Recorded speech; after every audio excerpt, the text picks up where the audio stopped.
এই মুহররম মাসে আল্লাহ তাআলা হযরতে মূসা আলাইহিস সালাতু ওয়াস সালামকে ফেরাউনের দৌরানি থেকে সাগর পাড়ি দেওয়ার ব্যবস্থা আল্লাহ তাআলা করে দিয়েছে। ফেরাউন মূসাকে তার দলবল নিয়ে তাড়াইতেছে, দৌড়াইতেছে। মূসা আলাইহিস সালাতু ওয়াস সালাম তার দলবল নিয়ে দৌড়াইতেছে, দৌড়াইতে দৌড়াইতে যায় দেখে সামনে একটা নদী। এখন চিন্তায় পড়ে গেছে যে নদীর কাছে চলে আসছি, এখন নদী যদি না পারাইতে পারি তাহলে তো ফেরাউনের বাহিনী আমাদেরকে ধরে ফেলবে। তা আল্লাহকে ডাক দিয়ে মূসা আলাইহিস সালাম বলেন, আল্লাহ, সামনে তো আর যাওয়ার কোনো ব্যবস্থা নাই, নদী পড়ে গেছে। এখন যদি নদী না পারাইতে পারি তাহলে তো ফেরাউনের বাহিনী আমাদেরকে ধরে ফেলবে। আল্লাহ ডাক দিয়া বলেন, মূসা, তিলকা বিয়ামিনিকা ইয়া মূসা, হে মূসা, তোমার ডান হাতে কি আছে? মূসা আলাইহিস সালাতু ওয়াস সালাম আল্লাহ তাআলার প্রশ্নের জবাবে বলেন, আল্লাহ, আমার ডান হাতে তো সব সময় একটা লাঠি থাকে, আমি এই লাঠি দ্বারা বকরিকে গাছের থেকে ঢালপালা ভেঙ্গে বকরিকে পাতা খাওয়াই। এই লাঠি দ্বারা আমি হাঁটা চলার সময় ব্যবহার করি। এইভাবে মূসা আলাইহিস সালাতু ওয়াস সালাম কয়েক রকমের জবাব আল্লাহ তাআলাকে দিলেন। আল্লাহ প্রশ্ন করলেন, হে মূসা, আমি শুধু তোমাকে এতটুকু প্রশ্ন করেছি, মূসা, তোমার ডান হাতে কি? তুমি শুধু এতটুকু উত্তর দিলে যথেষ্ট, তো তোমার আমার হাতে একটা লাঠি। মূসা, এতগুলা কথা তুমি কেন বাড়াইয়া বললাম? মূসা আলাইহিস সালাতু ওয়াস সালাম আল্লাহ তাআলাকে ডাক দিয়া বলেন, আল্লাহ, আমি যখন আপনার সঙ্গে কথা বলি, আপনার সঙ্গে কথা বলে যতটা মজা পাই, এর চেয়ে অন্য কোনো কারোর সাথে কথা বলে এতটা মজা আমি পাই না। আমি যদি আপনাকে উত্তর দিয়ে দিতাম আমার ডান হাতে লাঠি আছে, আপনি তাহলে লাঠির একটা সমাধান দিয়ে দিতেন। কিন্তু আমি যখন এতগুলো প্রশ্নের উত্তর আপনার সামনে দিয়েছি, তাহলে আপনি আমাকে পাল্টা আর একটা কথা বলবেন। যতবার আমি মূসার সঙ্গে আপনি কথা বলবেন, ততবার আমি মূসার অন্তরটা প্রশান্তিতে ভরে যাবে। এবার আল্লাহ মূসা আলাইহিস সালাতু ওয়াস সালামকে ডাক দিয়ে বলেন, তোমার ডান হাতে যে লাঠিটা রয়েছে, এই লাঠিটা দ্বারা তুমি নদীর মাঝখানে, নদীর কিনারে একটা বাড়ি মারো। আল্লাহ তাআলার কথা মতো হযরতে মূসা আলাইহিস সালাতু ওয়াস সালাম যখন ওই নদীর তীরে, নদীর কিনারায় তার লাঠি দ্বারা একটা বাড়ি মারলেন। হঠাৎ করে আল্লাহ তাআলার কুদরত, আল্লাহ রাব্বুল আলামিনের নবী মূসা, আল্লাহর নবী, আল্লাহর খলিল, আল্লাহর মূসা কালিমুল্লাহ, যখন ওই নদীর মধ্যে তার হাতের লাঠিটা দ্বারা যখন আঘাত করলেন, মূসা আলাইহিস সালাতু ওয়াস সালাম ফেরাউনের দৌরানির ভয়ে তার 12টা গোত্রের সদস্যদেরকে নিয়ে যাইতেছেন। আল্লাহ রাব্বুল আলামিন মূসা আলাইহিস সালামের ওই লাঠির আঘাতের বরকতে 12টা গোত্রের জন্য আল্লাহ তাআলা পানির উপর 12টা রাস্তা নির্মাণ করে দিলেন। যখন 12টা রাস্তা মূসা আলাইহিস সালাতু ওয়াস সালামের সামনে আসলো, মূসা আলাইহিস সালাতু ওয়াস সালাম তার 12টা গোত্র নিয়ে ওই রাস্তা যখন পাড়ি দিতেছেন, 12টা গোত্র 12টা রাস্তা দিয়া যখন সারিবদ্ধভাবে যাইতেছে, রাস্তাগুলো আল্লাহ তাআলা এমন ভাবে সৃষ্টি করেছেন, প্রত্যেকটা রাস্তার ভিতরে দিয়া কে কি অবস্থায় হাঁটতেছে, দৌড়াইতেছে, কি কি বাহনের উপরে দিয়া সরে আসছে, সবগুলা আল্লাহ তাআলা কাচের গ্লাসের মধ্যে রাস্তার দোনো পাশে এক প্রাচীর নির্মাণ করে আল্লাহ তাআলা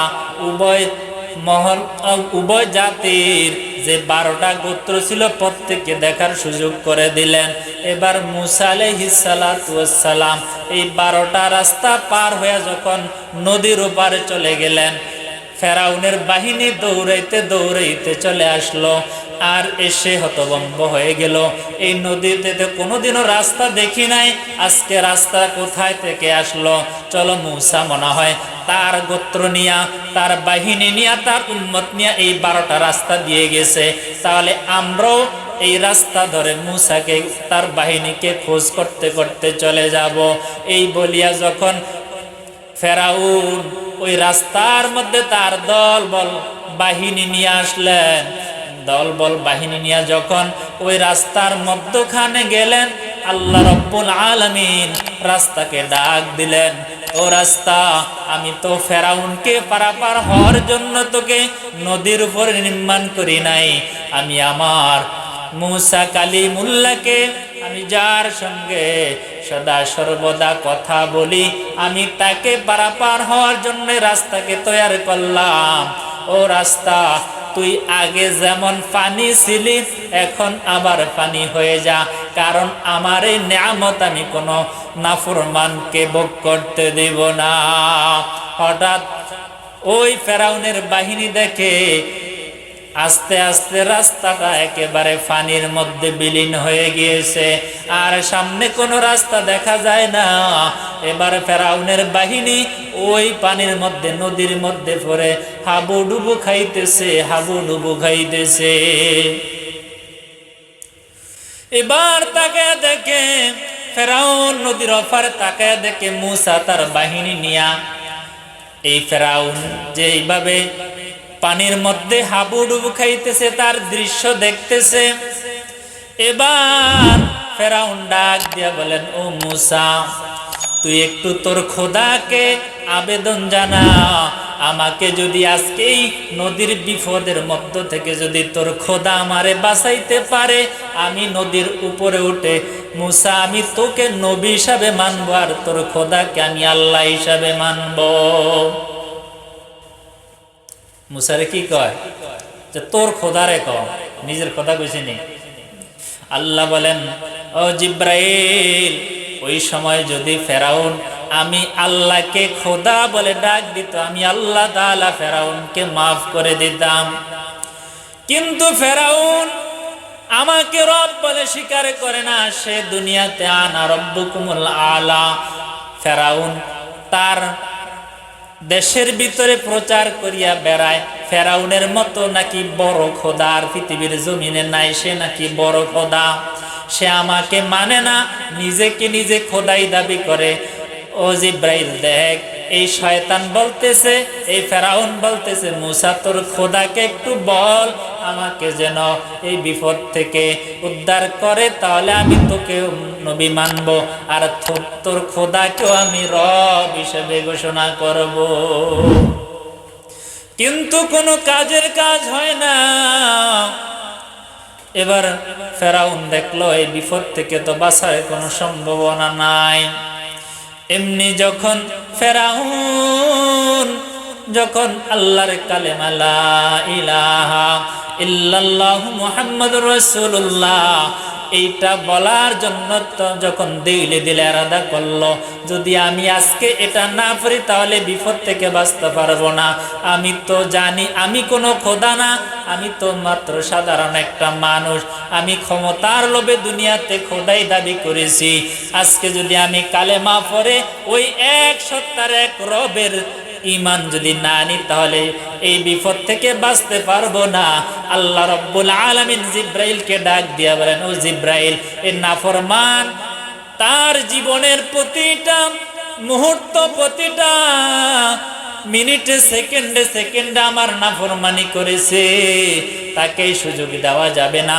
সে কালেমা পড়ার আগে নদীর থেকে মাটি দিয়া তার মুখটাকে ভরিয়া দাও, সে যেন আর মুখ নাও লাগতে পারে, জিহ্বা না লাগতে পারে, এবং সে যেন আমার উপর ঈমান না আনতে পারে। আমি আল্লাহ তাআলা তাকে আজকে এইভাবে ধ্বংস করে দিব। এবার জিব্রাইল আলাইহিস সালাতু ওয়াস সালাম নদী থেকে এক মুষ্টি মাটি নিয়ে যখন ফেরাউনের মুখের ভিতরে ভরে দিলেন, এবারে ফেরাউন আর কোনো কথা বলতে পারে না, কালেমাও পড়তে পারে না। জিব্রাইল আলাইহিস সালাম একটা কাগজের টুকরা এনে ফেরাউনের সামনে ধরলেন। জিজ্ঞাসা করেন জিব্রাইল, ও ফেরাউন, এই যে কাগজটার মধ্যে একটা সিগনেচার, একটা সই দেখা যায় বা একটা টিপ দেখা যায়, তুমি কি এটা সম্বন্ধে জানো? তুমি কি এর পরিচয় জানো? বলে, এটা তো আমি ফেরাউনের সই করা একটা কাগজ। বলে, তুমি পরে দেখো এখানে কি লেখা আছে। ফেরাউন পড়তেছে, এবার মুখের ভিতরে মাটি নিয়া মনে মনে পড়তেছে যে এই কাগজের মধ্যে লেখা আছে, যেই ব্যক্তি দুনিয়াতে মালিকের নাফরমানি করবে, মালিককে মানবে না, মালিকের হুকুমকে মানবে না, মালিকের নবী পয়গম্বরকে মানবে না, দ্বীন ইসলামকে মানবে না, আল্লাহকে আল্লাহ বলে স্বীকার করবে না, তার শাস্তি যেন এই নদীর মধ্যে সুবায়া সুবায়া তাকে মারা হয়। ও ফেরাউন, তুমি কি চিনতে পারো কিনা, একদিন জংলার ভিতরে তুমি যখন খোদাই দাবি করার আগে তুমি খোদা তো কোনোদিন হতে পারবে না, কারণ আল্লাহ রাব্বুল আলামিন এই পৃথিবীকে সৃষ্টি করে, এই পৃথিবী নামক এই দুনিয়াটাকে সৃষ্টি করে, এই নদ নদী যাহা কিছু আছে সব কিছু আল্লাহ তাআলার কুদরতি হাতে রেখে দিয়েছেন, ক্ষমতা এ আল্লাহ তাআলা কাহাকে দেয় নাই। ও ফেরাউন, তুই যতই খোদা দাবি করো, তুই তো কোনোদিনও খোদার সমকক্ষ হতে পারবি না। মন চাইলে নদীতে জোয়ার ভাটা দিতে পারবি না, মন চাইলে তুই রোগীকে ভালো করতে পারবি না, মন চাইলে তুই বিভিন্ন অপকর্ম করতে পারবি না। তাহলে তুই মুসার শয়তান তাকে বুদ্ধি দিল, ও ফেরাউন, তুই জংলার ভিতরে যা, জংলার ভিতরে যা, যেই রব তোকে সৃষ্টি করলো, যেই রব আসমান ও জমিনকে সৃষ্টি করলো, সেই রবকে সেজদা দিয়া দুনিয়াতে শুধু ক্ষমতা চাস, আখেরাতে তুই কিছুই চাস না। এইভাবে যদি আল্লাহর কাছে কান্নাকাটি করতে পারো, আল্লাহ তাআলা এতটা দয়ার সাগর, যদি কোনো কাট্টা কাফের যদি জনম্বর আল্লাহর বিরোধিতা করে আর মৃত্যুর সময় যদি আল্লাহর কাছে তওবা করে ফিরে এসে আল্লাহর কালেমা পড়ে, আল্লাহ তাআলা দয়া মায়া করে ওই বান্দাকে মাফ করি, আল্লাহ তাআলা জাহান্নামী ব্যক্তির মধ্য থেকে নাম কাটিয়া আল্লাহ তাআলা ওই ব্যক্তিকে চিরতরে মাফ করে জান্নাতি বাসিন্দা বানায়া দেন। ও মুসা, আর খোদার কাছে যা, যায়া তওবা কর, আর দুনিয়া চা আখিরাতে কিছুই চাস না। এবার ফেরাউন জঙ্গলের ভিতরে চলে গেলেন, জঙ্গলের ভিতরে যে আল্লাহর ইবাদত আরম্ভ করে দিলেন। আল্লাহ তাআলা দেখে কোনো সারা শব্দ নাই, এবার নিজেকে একটা গাছের সঙ্গে লটকাইলেন, পাও দুইটাকে উপরের দিকে লটকাইয়া এবার মাথাটাকে জমিনের দিকে সরাইয়া এবার শাস্তি ভোগ করতেছে আর বলতেছে, আল্লাহ ও রব, আপনি তো এই পৃথিবীর সব, আমার কোনো ক্ষমতা নাই, আপনি আমাকে দুনিয়াতে সামান্য একটু ক্ষমতা দেন, আমি খোদাই দাবি করতে চাই, আমি দুনিয়ার আনন্দ উৎসব চাই, আখিরাতে কিছুই চাই না, মেহেরবানি করে আমাকে শুধু আপনার কাছে এতটুকু চাওয়া, আপনি আমার চাওয়াটাকে পূরণ করুন। আল্লাহ তাআলা জিব্রাইল আলাইহিস সালাতু ওয়াস সালামকে ডাক দেয়া বলেন, জিব্রাইল, একটা জান্নাত থেকে একটা কাগজ নিয়ে যা, এই কাগজের মধ্যে এই শর্তটা লিখিয়া ফেরাউনের কাছ থেকে একটা সই নিয়ে আসবি, ফেরাউনকে তুই প্রশ্ন করবি, ও ফেরাউন, দুনিয়াতে তুই তো খোদা দাবি করবি, তুই খোদাকে যদি কোনো ব্যক্তি না মানে, তুই খোদার কথা যদি কোনো ব্যক্তি না শুনে, ও ফেরাউন, কি শাস্তি তোর হবে? এই শাস্তির প্রজ্ঞাপনের নিচে একটা শর্ত, নিচে একটা স্বাক্ষর দিয়া দে। এবার যখন ফেরাউন ওই ঝুলন্ত অবস্থায় কাগজটা দেখলেন, তখন বললেন যে কেউ যদি মালিকের হুকুম না মানে তাহলে তাকে নদীর ভিতরে চুবাইয়া মারা হবে।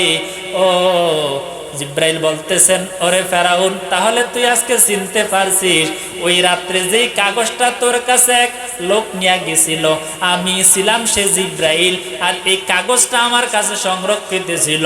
কারণ তোর স্বাক্ষর আছে, কেউ যদি মালিকের হুকুম অমান্য করে তাহলে এই নদীতে ডুবাইয়া তুই মারবি বলে এখানে স্বাক্ষর করেছিলি। তোর কথাই আজকে তোকে শাস্তি দেওয়া হলো।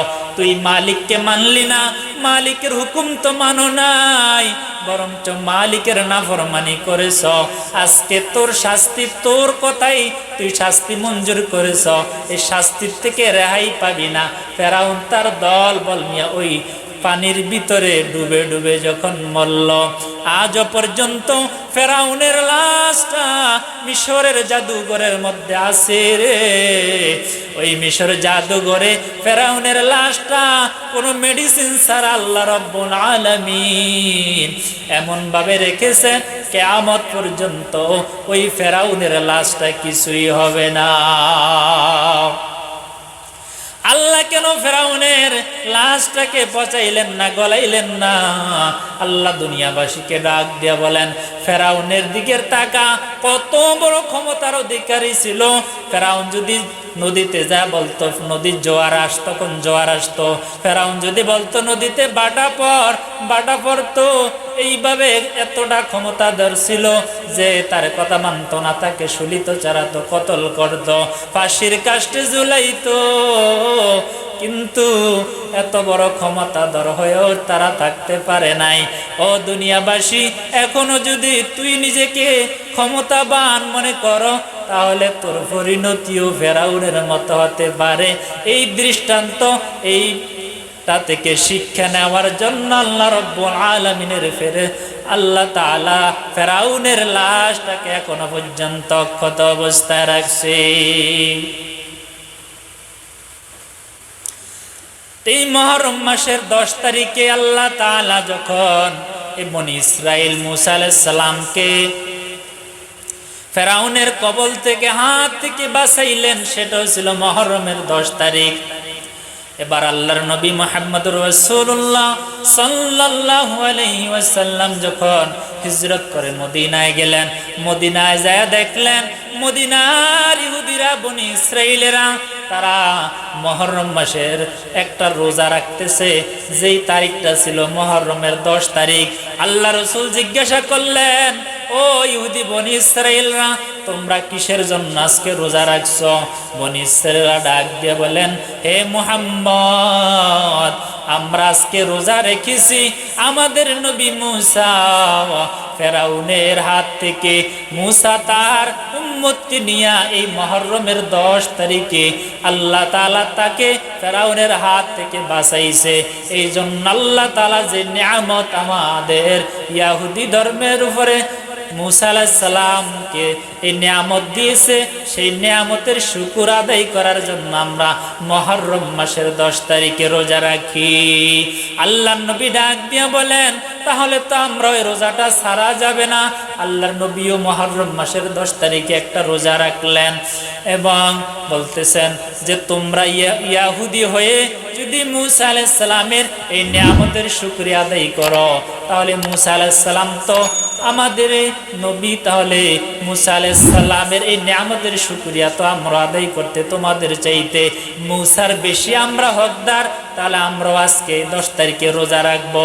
আল্লাহ নবী যখন রোজা রাখলেন, আবার যখন রোজা রাখার পরে এবার সাহাবীদেরকে বললেন, সাহাবীরা, তোমরা যদি এবং আল্লাহ তাআলা যদি আমাকে আগামী বছর হায়াতে বাঁচায়, তাহলে আমি মুহররমের 10 তারিখে রোজা রাখবো, তার সাথে আরেকটা রোজা বাড়ায় রাখবো। কারণ আমরা যদি একটা রোজা রাখি আর ইহুদিরও রোজা একটা রাখে, তাহলে ইহুদিদের মধ্যে আমাদের মধ্যে কোনো পার্থক্য থাকে না, তাহলে আমরা একটা রোজা বেশি রাখবো। এবার সাহাবীরা বলতেছেন, ও আল্লাহর রাসূল, আমরা যদি মুহররম মাসের 2টা রোজা রাখি আমাদেরকে আল্লাহ তাআলা কি দিবেন? আল্লাহ তাআলা ডাক দিয়ে বলেন, ও রাসূল, আমার হাবিব, আপনি আপনার উম্মতদেরকে, আপনার সাহাবীদেরকে জানাইয়া দেন, যেই ব্যক্তি মুহররম মাসের 10 তারিখে একটা রোজা রাখবে, তার আগে অথবা পরে একটা রোজা বর্ধিত করে রাখবে, আল্লাহ রাব্বুল আলামিন এই মুহররম মাসের এই রোজার বরকতে, রোজার বিনিময়ে আল্লাহ রাব্বুল আলামিন তাদের পিছনের 1 বছরের গুনাহ আল্লাহ মাফ করে দিবেন। যদি রোজাটা রাখতে পারে, যে কোনো বান্দা যদি রোজাটা রাখে, তাহলে পিছনের 1 বছরের গুনাহ আল্লাহ তাআলা মাফ করে দিবেন। তো রোজা রাখা দরকার আছে না নাই? তো রোজা রাখতে হবে মুহররমের 10, 11 অথবা 9, 10। একটা রাখা মাকরুহে তানজিহি, একটা রাখা যাবে না। কমপক্ষে কয়টা রাখতে হবে? 2টা রোজা রাখতে হবে। মুস্তাহাব আমল, মুস্তাহাব আমল হলেও এটার ফজিলত আল্লাহর কাছে এতটাই মূল্যবান, যেই ব্যক্তি ইখলাসের সাথে এই রোজাগুলো রাখতে পারবে, আল্লাহ তাআলা তার পিছনের জিন্দেগির সমস্ত গুনাহ মাফ করে দিবেন। এই মুহররম মাসের আজকে হলো 5 তারিখ। কয় তারিখ? 5 তারিখ। তাহলে 10 তারিখ কি বার হয় এটা হিসাব করে, যে আজকে যদি 5 তারিখ হয়, শনিবারে 6, রবিবারে কত? 7, সোমবারে 8, মঙ্গলবারে 9, বুধবারে 10। এক হলে আমরা মঙ্গল বুধ এই 2 দিন রোজা রাখবো, অথবা বুধ অথবা বৃহস্পতি এই 2 দিন রোজা রাখবো। ইনশাআল্লাহ রাজি আছি না? রোজা রাখবো।